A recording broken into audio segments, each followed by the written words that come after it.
Nama Sheikh Puji alias Pujiano Cahyo Widianto lagi-lagi jadi sorotan. Ia dikabarkan menikahi lagi seorang anak yang masih berusia 7 tahun. Pemimpin pondok pesantren Miftahul Jannah, Bedono Jambu, Kabupaten Semarang itu bahkan sudah dilaporkan ke Polda Jawa Tengah. Dari kemarin ia mendatangi Polda Jateng bersama sejumlah kuasa hukumnya. Ia mulai diperiksa oleh polisi sekira pukul 9 pagi. Informasi yang dihimpun Tribun, Sheikh Puji dipanggil polisi lantaran terkait kasus dugaan pernikahan dan pencabulan terhadap anak di bawah umur. Laporan itu sudah masuk ke Polda pada tahun 2020.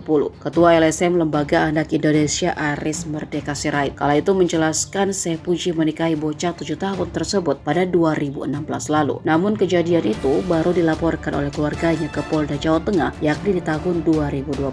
Masih di tahun yang sama Sheikh Puji sempat membantah. Ia bahkan mengaku diancam yakni berita tersebut disebar dan ia dimintai uang 35 miliar rupiah. Kasus tersebut sempat keluar surat perintah penghentian penyelidikan atau SP3 pada tanggal 15 Juni 2020.